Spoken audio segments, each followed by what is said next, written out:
Hello friends, mentor fluent YouTube channel पर युद्ध की साइकोलॉजी पुस्तक के हिंदी ऑडियो बुक समरी में आपका स्वागत है। एपिसोड 13। पहले पूरे साधन जुटाएं, फिर ही युद्ध में उतरें। एक बात तय जानो कि युद्ध कभी रातों रात प्रारंभ नहीं होता है। हर युद्ध की शुरुआत मामूली संघर्षों से ही होती है और प्रायः उन संघर्षों से ही अंदाजा लग जाता है कि चल रहे ये संघर्ष युद्ध तक पहुंच सकते हैं या नहीं। नौबत जैसे ही युद्ध तक पहुंचती दिखे कि युद्ध की तैयारियां प्रारंभ कर दो। अपने को युद्ध हेतु मेंटली प्रिपेयर करना भी शुरू करो तथा जब वह जितना मौका मिले युद्ध हेतु साधन बटोरना भी प्रारंभ कर दो। फिर वे साधन किसी एग्रीमेंट या गवाह के रूप में हो या फिर किसी जैक या पहचान के रूप में। ऐसा करने से युद्ध के प्रारंभ से ही आप दुश्मन से बेहतर पोजीशन में रहेंगे और पोजीशनिंग का युद्ध पर सर्वाधिक प्रभाव पड़ता है। यह मैं समझा ही चुका हूँ। यह कभी मत भूलो कि युद्ध एक लंबा सिलसिला है तथा इसमें लंबे समय तक टिके रहना बेहद जरूरी है और उस हेतु पर्याप्त साधनों का आपके पास होना अत्यंत आवश्यक है। साधनों की कमी अच्छी पोजीशन होने के बावजूद आपको झटके दे सकती है। कई बार सब कुछ ठीक होते हुए भी साधनों की कमी आपको हार की कगार तक पहुंचा सकती है। कुल मिलाकर युद्ध में विजय निश्चित करने के लिए हथियार व सिपाही तो पर्याप्त मात्रा में चाहिए ही होते हैं, पर साथ ही दोनों का बेहतर वर्किंग कंडीशन में होना भी जरूरी है।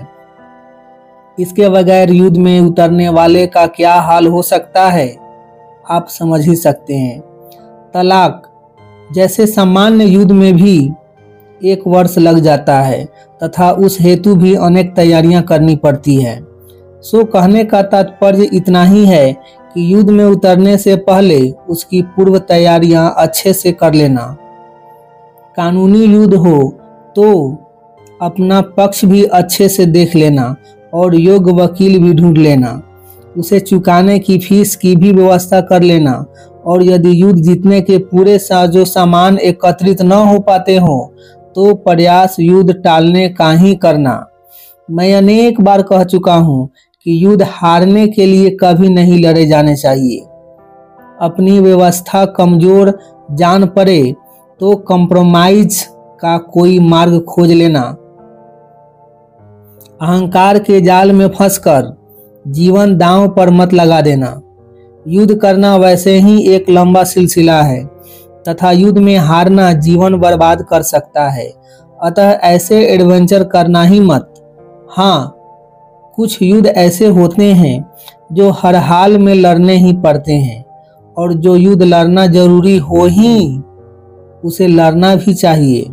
संघर्ष टालने हैं, जीवन का बहना व उड़ना बरकरार रखना है, पर पलायनवादी नहीं बनना है। न टाले जा सके वैसे युद्ध कम या ज्यादा तैयारी के साथ भी लड़ ही लेने हैं। हाँ, पर वे भी लड़ने तो पूर्ण विश्वास व दृढ़ता से ही हैं, क्योंकि युद्ध सिर्फ जीतने के लिए ही लड़े जाते हैं। खैर, प्रमुख बात यही कि सामान्य परिस्थिति में बिना पूरी तैयारी के युद्ध में नहीं उतरना चाहिए। तैयारियां कमजोर जान पड़े तो युद्ध करने की बजाय कम या ज्यादा लेकर कंप्रोमाइज कर लेना ही बेहतर है, वरना युद्ध भी हारोगे तथा मिलेगा भी कुछ नहीं। ऊपर से समय, साधन और ऊर्जा का नुकसान होगा अलग। और ऐसा कुछ करोगे तो उसे बहादुरी नहीं मूर्खता कहते हैं। युद्ध होश व पॉजिटिविटी का खेल है, अहंकार का नहीं। युद्ध को समझने में सबसे बड़ी गलती ही यह हो रही है कि अधिकांश लोगों ने इसे अहंकार का खेल बना रखा है, जबकि वास्तव में युद्ध कुछ सकारात्मक पाने के लिए करी जाने वाली एक पॉजिटिव एक्सरसाइज है। अतः मेरी यह बात हमेशा याद रखना कि युद्ध की वास्तविक हार जीत का फैसला कभी भी जंग के परिणाम या अहंकार की होने वाली तृप्ति से नहीं होती है। युद्ध की जीत और हार के वास्तविक मायने कुछ और ही हैं। साधारण खिलाड़ी किसी वर्ल्ड चैंपियन को टक्कर दे दे तो वह हारकर भी जीता हुआ ही माना जाता है। सो आपकी पोजीशनिंग ठीक न होने पर भी आप छोटा मोटा कॉम्प्रोमाइज करके कुछ पा लेते हैं तो यह आपकी जीत ही है। समझदारी पूर्वक युद्ध टालकर समय और साधन की बचत कर लेते हैं तो वह भी जीत ही है। अतः युद्ध को हमेशा तलवारबाजी का खेल मत समझ लेना। युद्ध कई बार दर्शक बनकर भी जीते जा सकते हैं। अपने पर आए युद्ध को चतुराई पूर्वक दूसरे पे डालकर भी युद्ध जीते जा सकते हैं और खुद लड़ने की बजाय दो दुश्मनों को लड़ाकर भी युद्ध जीते जा सकते हैं। कुल मिलाकर युद्ध अहंकार का नहीं बल्कि स्मार्टनेस का खेल है। सो साधनों की कमी के कारण किए कंप्रोमाइज को हार कभी मत मानना। स्वयं का कानूनी पक्ष कमजोर हो तो गवर्नमेंट को चैलेंज करने मत निकल पड़ना। सामने शेर हो तो रास्ता चेंज कर लेना, क्योंकि युद्ध सिर्फ और सिर्फ जीतने के लिए लड़े जाते हैं और वह भी युद्ध लड़ने के मकसद की क्लैरिटी के साथ। जो लोग युद्ध की इस साइकोलॉजी का उल्लंघन करेंगे वे चारों खाने चित हो जाएंगे। एक अंतिम बात और कई बार ऐसा भी होता है कि अभी आपके पास साधन नहीं है पर भविष्य में आप साधन जुटा सकते हैं। बस उस हेतु आपको थोड़ा वक्त चाहिए।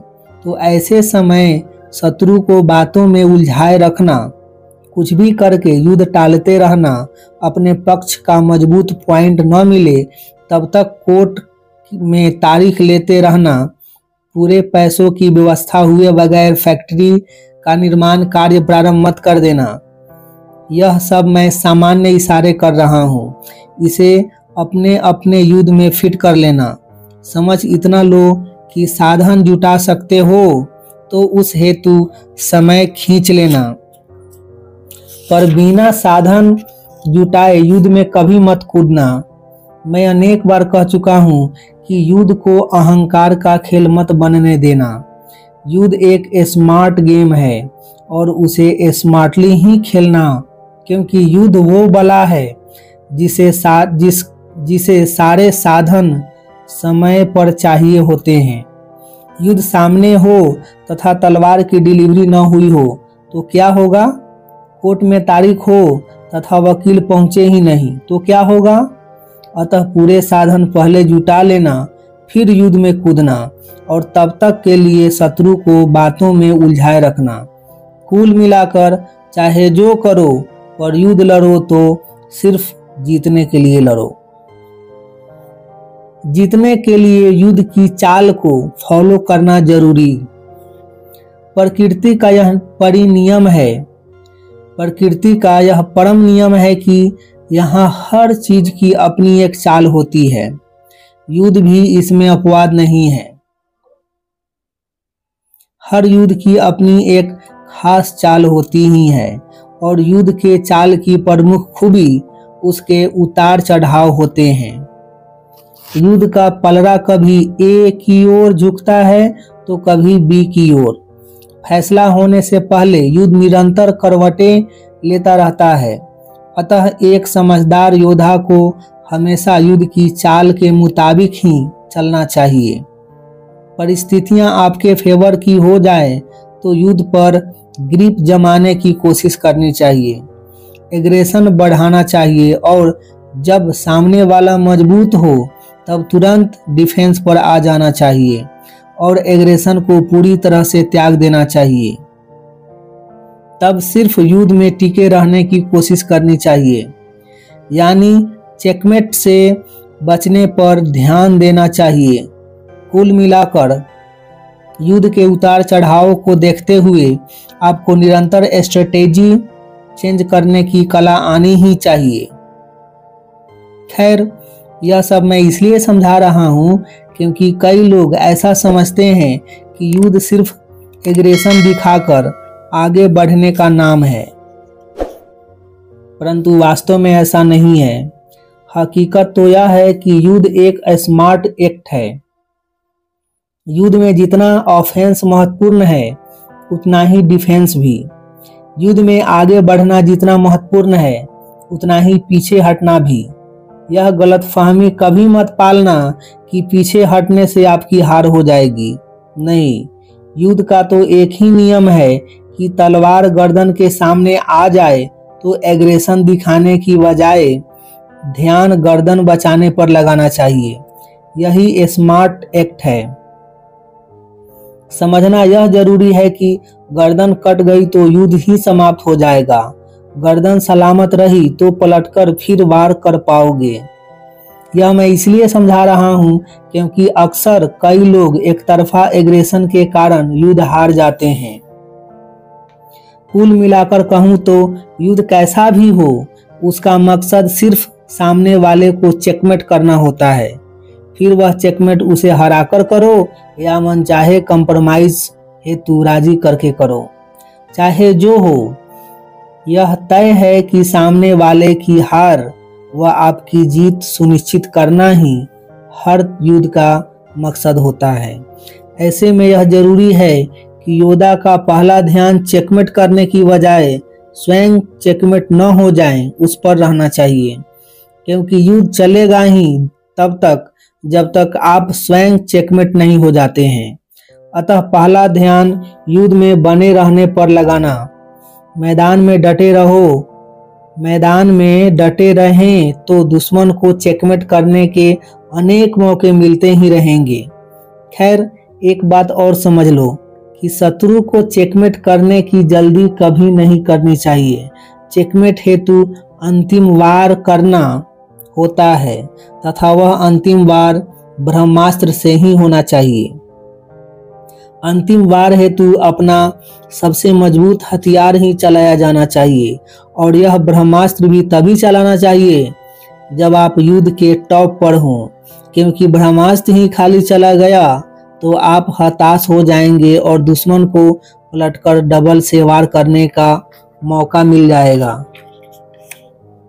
अतः ब्रह्मास्त्र खाली कभी नहीं जाना चाहिए। अक्सर कई लोग ब्रह्मास्त्र चलाने की जल्दबाजी दिखाने के कारण युद्ध हार जाते हैं। सो ब्रह्मास्त्र आपके हाथ लग जाए तो उछल मत पड़ना, दुश्मन को उसकी भनक तक मत पड़ने देना, हृदय के 7 तलों के भीतर उसे दबाकर रख देना। हालांकि ब्रह्मास्त्र को संभाल कर रखना अच्छे को नहीं आता है। ब्रह्मास्त्र हाथ लगते ही चाल बदल जाती है। मन करता है कि फटाफट चलाकर दुश्मन को सरप्राइज कर दूं। बस इसी पर नियंत्रण रखना है, वरना आप स्वयं सरप्राइज हो जाएंगे। चेकमेट करने हेतु ब्रह्मास्त्र का होना तथा सही समय पर ब्रह्मास्त्र चलाते आना दोनों जरूरी है। इन दोनों बातों का ख्याल रखे बगैर कोई युद्ध जीत ही नहीं सकता है। श्रेष्ठ हथियार हाथ लग जाने मात्र से युद्ध नहीं जीता जा सकता है। युद्ध जीतने हेतु उस हथियार का सही समय पर इस्तेमाल करते आना भी बेहद जरूरी है और मुझे यकीन है कि यह महत्वपूर्ण बात आप नोट भी कर लेंगे तथा युद्ध जीतने के लिए उस पर योग्य अमल भी कर लेंगे। मिलेंगे नेक्स्ट वीडियो में, तब तक अपना ढेर सारा ख्याल रखिए, लाइफ को एंजॉय कीजिए, मस्त रहिए। आपका कीमती समय देने के लिए आपको बहुत बहुत धन्यवाद।